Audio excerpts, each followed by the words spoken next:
Hey everybody, Ed here with the Digital Digest, and today I wanted to give you guys an update on my experience with the Sony HX20V. Now this camera is priced at $399.99. If you missed my unboxings, I did just show you guys the basics there. It's got a Wi-Fi enabled sibling, the 30V, which is priced at $420. A $20 difference does make it sound kind of silly to go for the the less expensive 20V when it is missing that Wi-Fi feature, since the cameras are identical otherwise.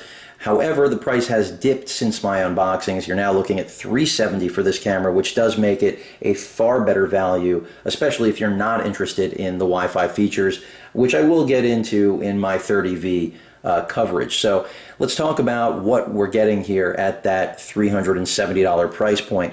You've got an 18.2 megapixel sensor in here as opposed to the 16.2 sensor found in the HX9V, and they are the same size, so that did concern me initially. However, the good news is that both photo and video quality are superior from this sensor, and even in low light situations where I really thought, we're going to see that noise, the image noise, apparently the in-camera processing does a relatively good job. That does come at the cost, though, of cropping capabilities.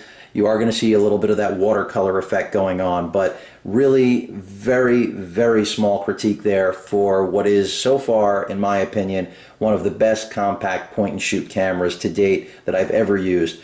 So 20x lens, also a big jump, only 4x from that 16x lens found on the HX9V. If you're thinking that the 10V that came out is the successor to the 9V, it is not. It does have the same sensor as this camera, however, it doesn't have most of the manual features, nor does it have the 20x lens, so it is missing some key components. Forget about even the Wi-Fi of the 30V, obviously. So that's a middle-of-the-road camera, the 10V. The 20V is the true successor because the HX9V at $330 MSRP was the top-of-the-line HX model at its time. So these are, meaning the 20V and 30V, the true successors to that model. The 20x lens, like I said, just a very fast performer and sharp on both ends, extreme ends of the lens, so really good. I'm going to chalk that up to the fact that the overall build quality is just superior to that of the HX9V. And overall, I have to imagine that the G Glass, as a result, just does a better job. Maybe it's also a combination of having that improved sensor. Furthermore, want to talk to you guys about the extra 20x offered by Sony's clear image zoom proprietary system. Unlike traditional digital zooms, Sony's got a new take on it where they're going to leverage the sensor, and that's exactly what they do in order to give you a 40x zoom. Of course, I do stick with that 20x optical zoom, but it does yield pretty good results. I'll tell you guys that right now. I am still loving the Superior Auto Plus mode. This camera is really fast, as I mentioned before, both in startup time as well as picture-to-picture. Autofocus is stellar, sometimes even beating my NEX7, actually frequently, which is pretty shocking considering this is, a $370 camera and the NEX is a $1,200 body. As you can see, the dial pretty much identical to the HX9V, but a little bit more stiff, a little bit more of a quality feel to it. The stereo microphone array, I did notice, has slightly better audio, but does still pick up the zoom motor, obviously, as you will find with most compact point and shoots of this nature. Flash performs pretty well. Screen is pretty much the same as the HX9V, no real change there. I'll go ahead and power the camera up, and you can see power up time is relatively fast. Time to focus also is relatively fast.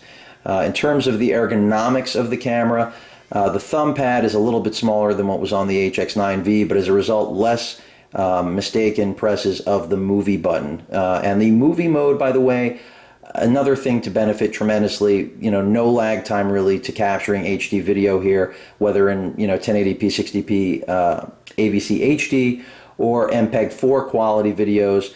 You're not going to have any lag, you're not going to miss the moments, which often did happen with the HX9V despite its quality. But everything else here, works as it should. Really like what I'm seeing so far. As I mentioned before, the GPS locks faster now and does have the added bonus of giving you a true GPS log, something you would generally need to get a GPS logger independent from a camera to do. So taking geotagging to another level. So Sony pushing the envelope in just about every regard. And I really like what I see so far. Ergonomics, build quality, speed, autofocus. This camera has just about everything going for it. So, you know, hard pressed to give you guys too much criticism other than the battery life issue, not as good as the HX9V. But as I get to spend more time with it, obviously I will give you guys further impressions and cover just about every possible thing that you could want to know about the HX20 and 30V. But if you guys have any questions or comments, of course, please feel free to post them. And as usual, please feel free to subscribe. Later.